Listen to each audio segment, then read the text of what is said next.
এই ইমাম সাহেব, কই যান আপনি? বাড়িতে যাই।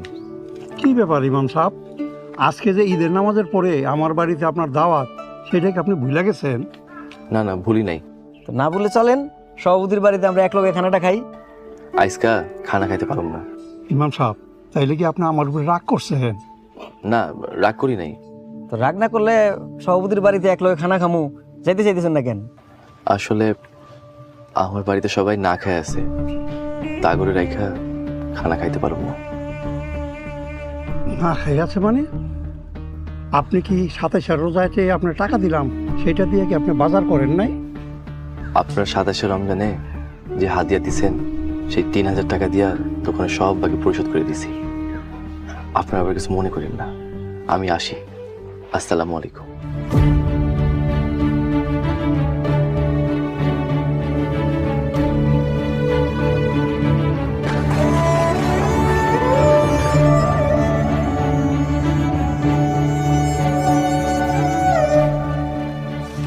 ইমাম সাহেব এত কষ্টে আছে, এইটা তো আগে বুঝি নাই।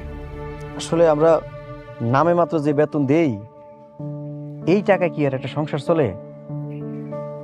এটা তো কখনো চিন্তা করে দেখি নাই। আমাদের ইমাম সাহেবের জন্য এখন কিছু একটু করার দরকার। সভাপতি সাহেব, আজকে কিছু একটা করুম আমরা। আচ্ছা ঠিক আছে, চলেন যাই। চলেন।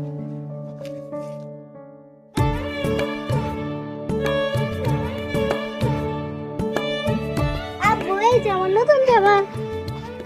নতুন জামা? নতুন জামা কে দিল? আম্মা শান্তা ফাতেমা লেগে নতুন জামা কিনে আনছে।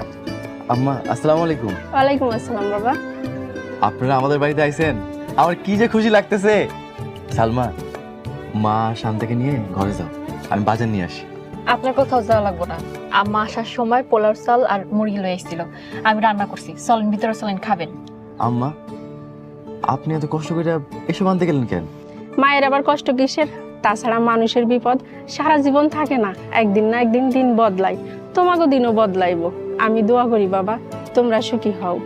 হ ভাইয়া, আর আমরা সবাই মিলে ঈদের খুশি ভাগ করে নিব।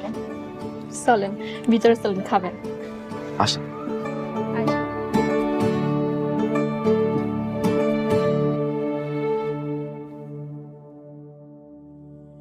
সভাপতি সাহেব, মোটামুটি 50 টাকার মাল হলে হয়ে যাবে না? ঠিক আছে সেক্রেটারি সাহেব, আপনি যেটা ভালো মনে করেন সেটাই করেন। আসসালামু আলাইকুম। ওয়ালাইকুম আসসালাম ইমাম সাহেব। আমার এখানে কেন ডাকছেন? আপনার এখানে ডাকছি হইলো